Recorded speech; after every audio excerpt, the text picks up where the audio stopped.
everything's in the off position. You turn on your kill switch, turn on your key. If you push the start button, nothing happens until you either pull your front brake or push your rear brake.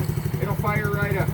At that point, I have no indicator lights, which tells me that I'm in drive. So if I hit the button, I'm going forward. If I pull this backwards, I have the neutral indicator light, it tells me I'm in neutral. If I pull it backwards one more time, I get the reverse indicator light, tells me I'm in reverse.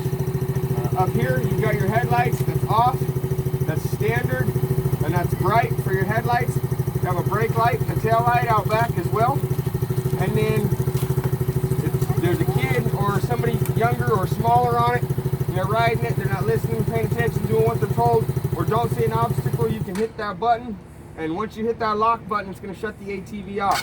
They cannot restart it until you push the unlock button. That ATV is going to fire right back up at that point. That'll work from a minimum of 30 up to as far as 120 feet away. You've got your front brakes right here, which are a drum brake. They're very basic. You can see the tires move just a little bit as I'm on the front brake. These should only be used as a backup. All your braking should be done with your foot brake down here. Your hydraulic brakes will work a lot faster than these front drum brakes will. So when you pull that front brake lever, if you push this pin down and release it, that's going to lock your park brakes into the locked position, and that gives you easy access to your governor screw back here. The further you turn this screw in, the slower this ATV is going to go. The further you turn this out, the faster it's going to go. And then go ahead and lock your lock nut into place and take it for a ride to ensure that's the speed you want.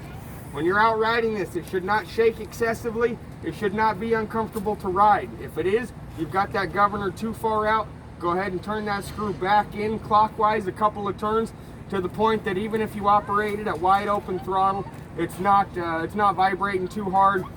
It's not putting a lot of pressure on your joints or anything like that, or making the ATV rattle. If you get to that point, you're clear up in the red line of the RPM. Once again, you want to back that down. Kids, they don't know any better. When they get on, they just want to go fast. So they hit the throttle and just kind of hang out there, wide open throttle.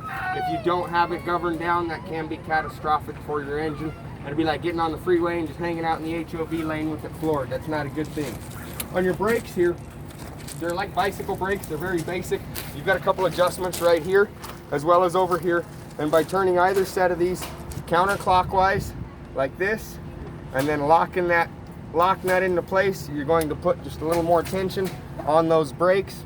Again, if you have children riding the ATV, make sure you don't get those so tight that the children cannot operate the front brakes should they need to. And then once you've got it home, you've set your governor into place, you're comfortable with the speed it's operating at, excuse me, little buddy, you're going to take it out for 3 rides, 20 minutes apiece. 20-minute ride, 20-minute cool down. 20-minute ride, 20-minute cool down. The third cycle, it's going to be a 20-minute ride, and then a 1-hour cool down. After that 1-hour cool down, you're going to drop this 17mm drain bolt right here on the base of the engine, right hand side, little chrome bolt. There's only 17mm down there. Drop that bolt, let the oil drain, and then you'll pull this dipstick right here on the side and fill it back up. And these are going to hold 28 ounces of 10W40 wet clutch approved motorcycle or ATV oil. Now these are automatic transmissions. You guys will never have to use the clutch, but they still do have a wet clutch in the side. So make sure you use that wet clutch approved oil. You can get them at any AutoZone, O'Reilly, Napa, Walmart. They're all going to sell those oils. After that first oil change, you're going to continue to do your additional oil changes at the 40-hour interval. Now, when you get to the point that you're not going to ride this ATV for 60 days or longer, you've got a drain screw right here on the carburetor. If you were to open that screw right now, it would drain your entire fuel tank.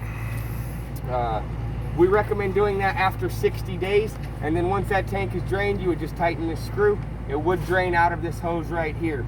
Now usually this screw is not open on these carburetors, so whoever the owner of this one is, they got a little bonus here, because usually these are blocked off. That's your fuel adjustment screw, and you shouldn't need to adjust it unless you're going to a very high or a really low altitude, usually way up high.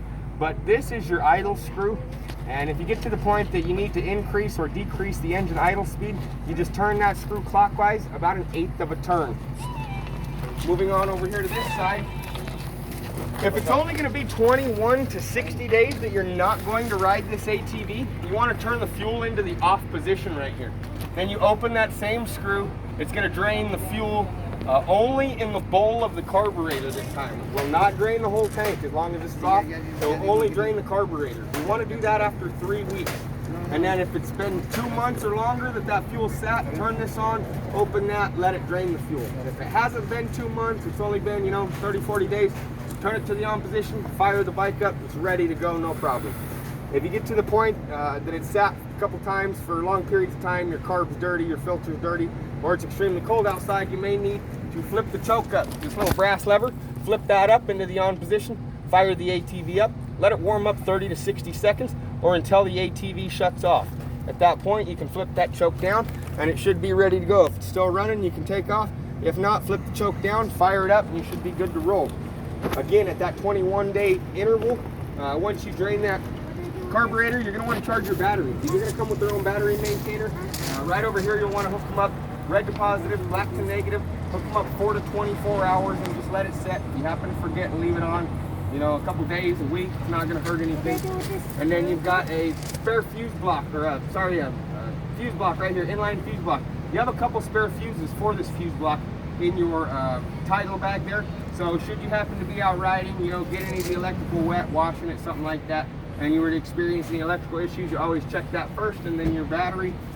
About the last thing you guys are going to need to know, excuse me little buddy, is going to be your chain tension.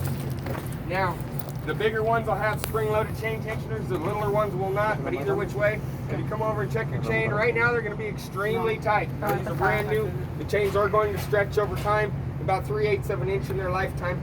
If you get to the point that the chains are too loose and they're either dragging on this bar or you just see a lot of slack, more than 1/4 inch in them, then you want to go ahead and loosen these top 2 bearing carrier bolts as well as these bottom 2 bearing carrier bolts right there. And once you've got all 4 of these loosened, then you can go ahead and remove the rear lock nut on the ends of the tensioners here and begin to tighten the front ones, 1/2 turn at a time per side. So turn the left one 1/2 turn, turn the right one 1/2 turn, left one 1/2 turn, right 1/2 turn. If you turn this one 4 times, turn that one 4 times, just so that everything is nice and straight. The axle draws back the same amount on both sides. Then you can replace your rear lock nut. Go ahead and lock in your lower 2, lock in your upper 2, and then re-snug both the front and the rear nut right there. And that's it. You guys are good to go.